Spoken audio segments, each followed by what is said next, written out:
agriculture is a magical sector, if you will. Manufacturing comes and goes, automation comes and puts a certain manufacturing sector out of business, and something new pops up, technology takes the place of whatever.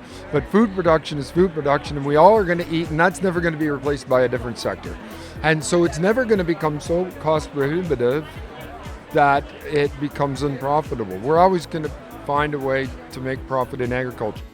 I'm Christina Crowley-Arkley, an Ontario-raised dairy farmer's daughter, strategic marketing and communications entrepreneur, and now your host for Country Guide's newest podcast series. With a renewed focus on your farm, your conversation, I'll be sitting down with farmers across Canada to talk about stories of success and failure, what keeps them going every day, and their thoughts on the future of Canadian agriculture.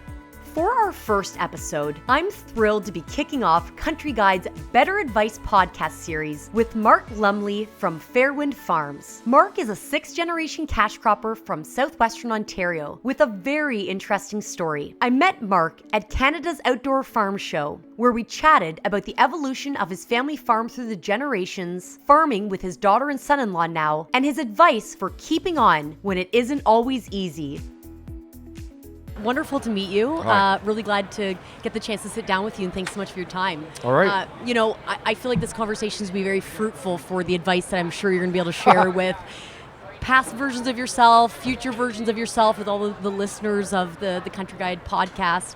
But I guess start with the basics of where do you farm? How many acres do you farm? Who's involved? We kind of want to get the elevator pitch. Okay, the elevator pitch. I farm in Sarnia, right in the city of Sarnia. They've gone out into what used to be Sarnia Township, so most of my farms are in the city, about 4,000 acres. Wow. We don't have any livestock except for the unprofitable kind, like a few horses, some sheep, a couple of pigs, some chickens, but just for fun.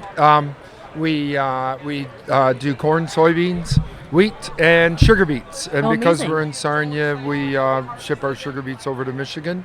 We have that processor over there, but otherwise it's pretty straightforward flatlander. And so how many acres, how many years have you been farming? I mean, that's a lot of acres, so this is a family farm. Kind of, yes and no. I'm actually the fourth generation of start-from-scratch farmer. No way. And the reason I say that is because my great-grandfather was a farmer. My grandfather didn't want to farm. He got an in-town job. He got sick of that. He started a farm. Then my grandfather started a dairy farm. My dad didn't like the dairy. He got a job at the plants because we live in Sarnia, so got a job at the petrochemical plants. He didn't like that, so he started a pig farm. I grew up on a pig farm. I didn't like that, so I went to music school. Okay, so that's how the musician of you came out. And I went to Western to be a musician. Did that for a bunch of years. Didn't like being a starving musician in Toronto, so I wanted to buy my own home, so I did in Lambton County, and bought a couple farms, got rid of the pigs, bought a couple more farms, rented some farms, and that's how we ended up farming. So landed where you did. My last year of teaching high school music was 2003, 20 years ago. So wow. I've been full-time farming since then. Okay, so I feel like we're not going to have enough time to cover all the things that I'd want to talk to you about and ask. Because I'm like, well, first of all, in terms of advice, because it sounds like you've had a very diversified career yourself, which is very rare, right, for someone your age. And so, what do you mean, someone my age? I'm old. No, well, that's why I said like you're very very diversified in your experience and everything. So, what type of advice would you give? Would you look back now and give someone that went through the process that you did, where someone who's came from a farm, not sure if they should stay on the farm or where they should pursue it again and then end up back on the farm like you did. Like that's an incredible trajectory. Yeah, on the surface, farming doesn't seem all that profitable, if you will, compared to some jobs that you may see out of a university career. They flash a salary in front of you. I can make, an engineer or whatever. But I don't think most of us fail to consider the side benefits of farm life. And, just little things like I just got through. I have a bit of a passion for building houses just on the side. And I got an opportunity to build a house for my daughter and her son-in-law that are here and work with them and do that. You don't do that when you're in the city. And I mean, that's just one. The little side benefits, the lifestyle, the friends you make, the roots you have, it's hard to replace that. And the profitability in farming varies, but in the end, we're never, we always have groceries on the table. And the price of land and the price of things has gone weird, and it's high, and right now I could sell my farms and do something else and make more money. Yeah. Or sell my farms and do nothing and make more money just by investing. Yeah. But we don't, I tease myself about that, but we don't do it. None of us. We're not doing it. You don't see farmers just packing it in and, moving to Tahiti or something. We don't do it because we love to be where we are and do what we do. And it's a way of life. It's a way of life. My kids, 2 of the 3 are farming now.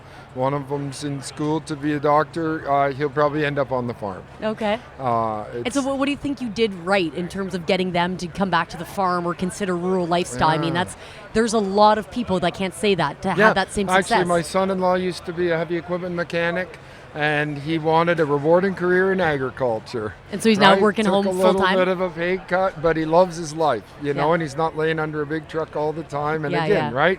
And my daughter was a social worker to start, and again, I don't know, it's a draw. So I don't know if I did anything right. I think the farm does things, and I think they see the passion. Yeah. But my kids also sometimes say, I don't want to be you, when they see my head exploding or my hair on fire, because it's a lot too. Yeah. Yeah. Right? So running a large business, is stressful and hard work, and this generation, I think, maybe doesn't want to take over the world like my generation did, and maybe, I don't know. And so how many acres, when you first started farming to where you are now, did you gradually pick up in the acreage, or did you? Gradual. Yeah. So my dad had some relationships with renters. He had fully retired when I came back, and he had about 600 acres worth of contracts with renters. Other than our home farm that I ended up buying from him, I bought a 300-acre farm for really cheap back in the day, even though it seemed expensive. Yeah. And I got a little bit lucky, and a pipeline went through and kind of paid the mortgage with the cost of what the pipeline was. And then I severed off a bush and got a little creative, and it got me started a little bit. And then I just kept buying land when it came available. It's weird now. It's hard to do, but... Do you find, with those type of, because where we farm near Peterborough, I mean, you have to have those relationships with people now to be able to know what farms are coming up, what their succession plan is. That's right, or for leases, farm lease. You just can't, I feel bad. Young people just can't become a farmer anymore. My daughter and son-in-law have 100 acres now, and it's impossible for a young person to just say, I want to be a farmer and go out and lease some land. It's just, I can't even lease more land right now. It's hard. Buying land or leasing land is kind of like planting trees. When's the best time to plant a tree? Probably never. 20 years ago. Okay. Right? Yeah, good call. So the second best time to plant a tree is today. Now, yeah. And so even though I wish I'd have bought more farms 20 years ago, I couldn't have then. Yeah. It was cost prohibitive, but it seems like now, geez, that was cheap, but it wasn't cheap then. So maybe the best time to start a farm or to build that chicken barn or whatever, maybe it would have been better 20 years ago, but today's a pretty good day to start too. Which is a great way, which is great advice, a great way to look at things. If someone's, sitting on the fence right now about a decision, it's like, you know what, don't waste another day making the decision. Go today and try it. And if you fail, heck, at least you but you're probably not going to, because we all need to eat. Agriculture is a magical sector, if you will. Manufacturing comes and goes, automation comes and puts a certain manufacturing sector out of business, and something new pops up, technology takes the place of whatever.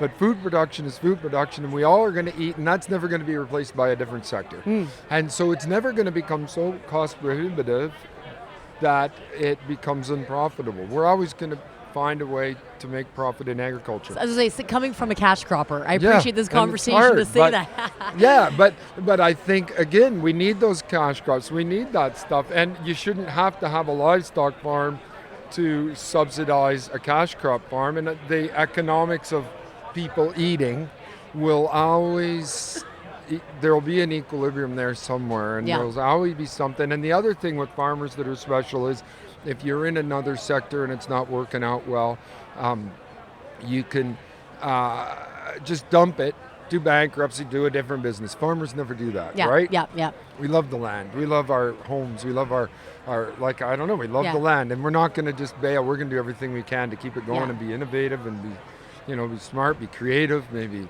and make it happen. Yeah, and so I mean, and you say that you have 4,000 acres, which is a very large farm in Ontario, compared to. No, I know if we're talking to farmers out west, right? Yeah, They laugh at some of what we're doing here. But in Ontario, and I have 53 different locations for those 4,000 which is acres, wild, yeah. which is a lot of locations, little fields, lots of them.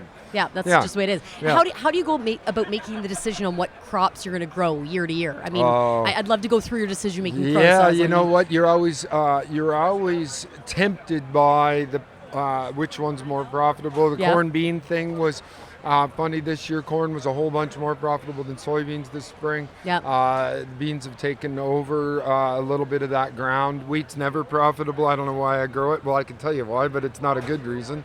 Sugar beets are usually the most profitable, but I'm obligated. Our shares in Michigan Sugar give us the right and the obligation to grow those sugar beets, so those acres are fixed. Yeah. But I think rotation trumps profitability, partly because you can't see into the future. So there's two things that I base my livelihood on that I have no control over: the markets and the weather. And those are the two things. You add them together, that's what I base my livelihood on them. And I don't have any control over either of them. And so in the spring, you don't know what the weather's going to be like, which crops or varieties are going to do better based on the weather patterns you're about to get, nor do you know what the markets are going to do in the marketing year that you're embarking on in the spring. So I stick tight to my rotation. I flex it a little bit based on, I wanted to plant corn here, but now it's June and I never did get it in. Okay, forget that. Yeah. But for the most part, I stick to my corn, soybean, wheat, sugar beet rotation. The only way to make wheat profitable is to precede it have it precede sugar beets. Yeah. And so you can till the ground and get some fertility on there and loosen things up and make my highest value crop better. Because wheat's a funny crop. You should grow it, but never. It's not that profitable. Never called a successful year growing wheat necessarily. I double cropped a little bit of it this year. That was a winner, but other than that, or just whatever, it is what it is. I was going to say, you brought up two really good points, that your lifestyle is sustained by markets or weather. And you seem pretty positive talking about that, considering it's something that neither I have any control over. So how do you believe it? It appears, Mark, that you're a very positive, optimistic person. How, I guess, advice for your fellow farmers, as we're talking about mental health a lot now for farmers, we're a lot more transparent and vulnerable in sharing our journeys. What advice would you have for other farmers to, I guess, lean into that idea of accept the things you can't control? Which is most things. Yeah, I mean, I can control, this isn't really on the advice bit, but I can control doing the best job I can on every acre with the weather that I'm given, right? So try to hit that window when it's given to you. Hit the planting window somewhere, be ready so that when the opportunity presents itself, they say make hay when the sun shines, right? You be ready, because that nice day, it's hard for the younger people to get that, right? It's like their friends are in 9-to-5 jobs and it's Sunday afternoon and it's going to rain Sunday night and we got to plant now. It's ready. Let's go. And so do the best with what you do have, I think. Agronomy-wise, plan, make good agronomy decisions, make good farm practice decisions, and then you're going to get what you're going to get. I'm not a big crop tour guy. I don't go out this time counting kernels on cobs. I just don't. I got no management practice that I can do that would change based on how many kernels. Yeah. Lots of guys spend a lot of time. So the mental health thing, this is just me. I spend a lot of time not around other farmers.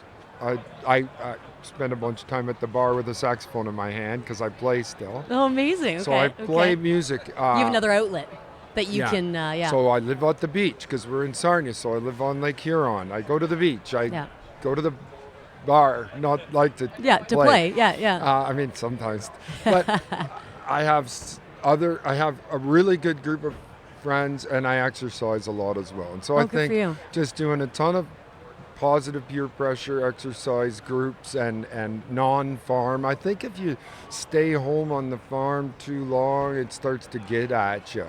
As we all just lived through the pandemic, right? That was probably the longest that a farmer has ever spent on their own land for a certain period of time, because most farmers love to get out, get to the and we outdoor were farm lucky show. Through COVID that we could mostly just do what we had to do, but there was a lot less saxophone playing and a lot less crop tours for many other farmers. Crop tours. Yeah.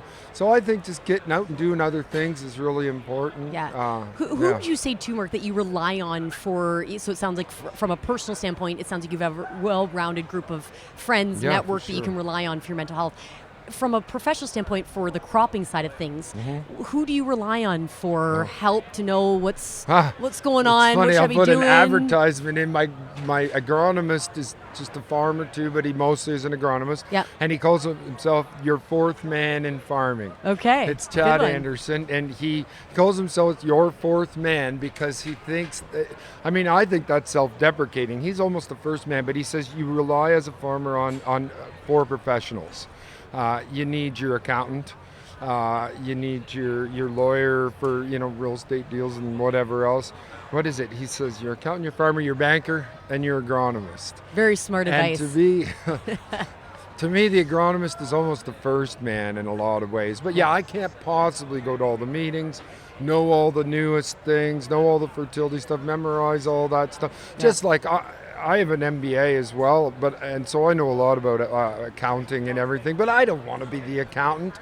So, I make the accountant do the accounting things. I know lots about agronomy. I've been a farmer for, a long time, but Chad knows more. So I think having those professionals you can count on is really, really important. And I would say the agronomist is number one. I call it, Chad's great because he wants you to call him on the phone and ask questions, right? Which he obviously does his job well then, if you want to talk to him and you seek out advice from him. Yeah, Chad, I'm thinking about planting barley this week after the sugar beets. I'll sneak that in. What's the population of that again? He says, it's about 1.5 million. Did you do your germ test? I'm like, no, I forgot. Okay, well, get your germ test. Now I made my daughter count the barley seeds because I didn't get the, I don't know, just all those things that an agronomist will have in their head because they go to all the meetings all year.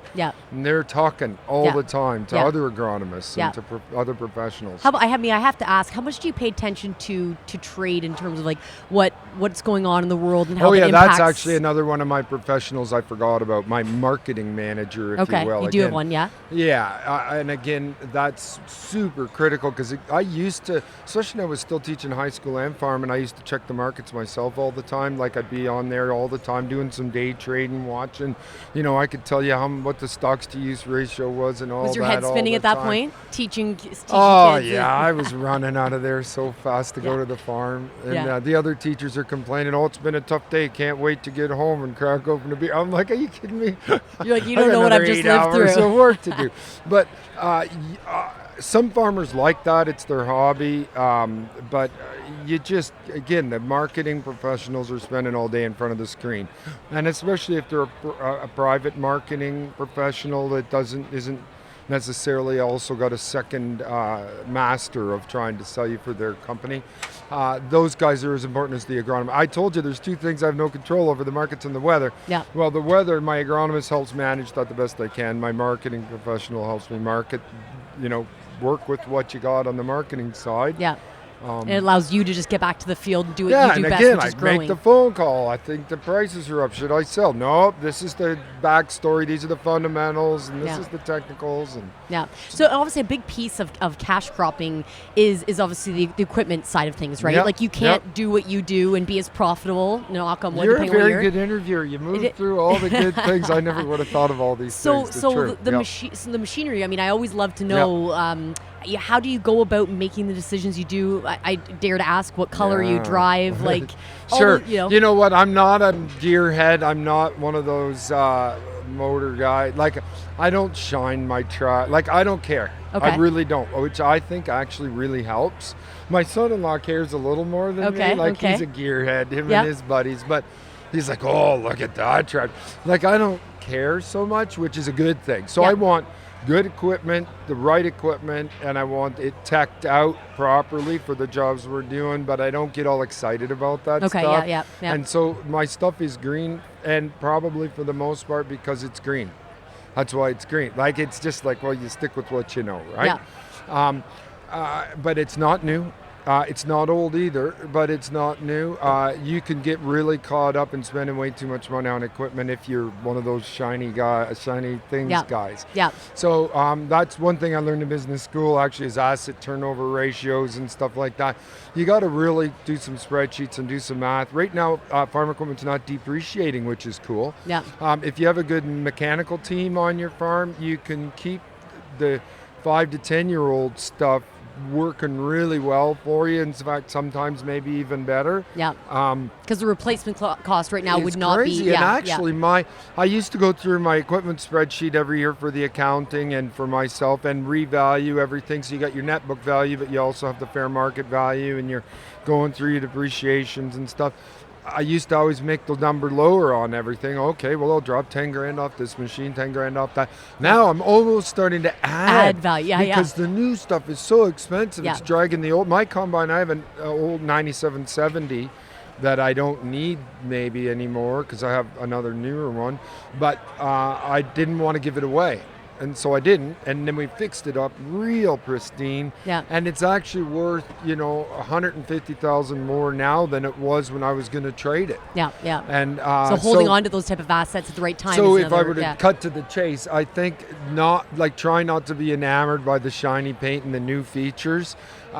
Keep your stuff current because old things break down. You need to be reliable too. Yeah. So I mean, the last thing you want is a breakdown on a key piece of equipment in a key time because of that timing window. Yeah, yeah. But at the same time, so keep them well maintained. But you can spend way too much money on farm equipment these days. And as we're talking about profitability, it's Yeah. like that's the most obvious. It way is. You to- can spend too much on land and you can spend too much on farm equipment if you're not careful. So Yeah, you yeah. got to watch that stuff. Yeah, for sure. I mean, so with harvest coming up, what type of advice would you give to farmers? I mean, obviously, like I said, you farm a lot of acres. So how do you get yourself mentally ready, the machine ready to get ready for a successful harvest season? And when stuff does go sideways, how do you manage? I mean, I feel like planting season, harvest season is two very stressful times of year that can go really well or go the other way.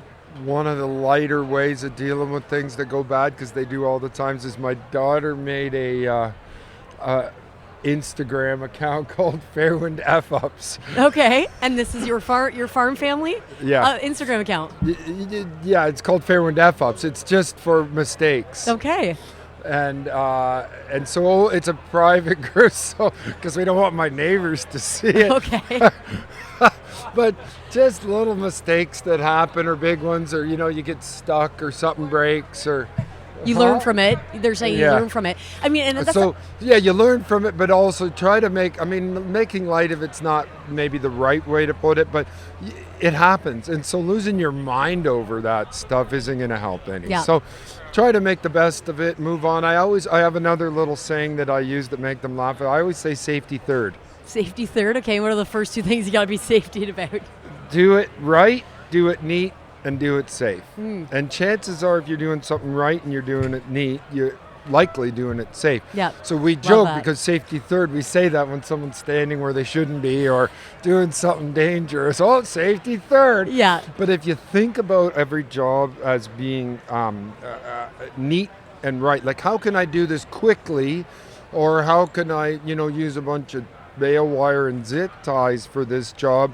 First of all, it's not going to last. Second of all, it might hurt somebody or whatever. So I'd rather take twice as long, almost always, to fix something right and do it neat.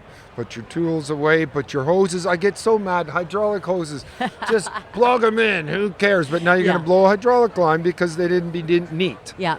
Do right, do it neat. Love keep that. the tractor cab neat. Keep your, your work area neat. Yeah. And chances are it'll be safe. What advice, I guess, would you give to the farmer right now who, again, is not sure which way to go? And I guess you seem very optimistic about what you're doing. And so what excites you with the future of agriculture, and how would you give that advice then back to someone who right now who's not sure about where to go with farming? I mean, I feel like you're a person that should probably talk to a lot more farmers about their way of life. Yeah, I guess, yeah. So as you're asking, I'm thinking way of life for sure. The second thing for sure is that magical economics of agriculture versus everything else. People will always eat. Yeah. And so if you're in the top third of your colleagues. If you're better than 2/3 of your neighbors or your colleagues across the world or whatever. So if you do maybe just a little better job, or so your agronomy's just a little better, your timing's a little better, maybe you spend a little less money on that shiny new 8R that you didn't really need, or so if you're in the top third economically and agronomically, you will make a money and you will make a profit in this business. Yeah. Take small bites. Don't ever take one that if it's not the right bite, it's going to burn you.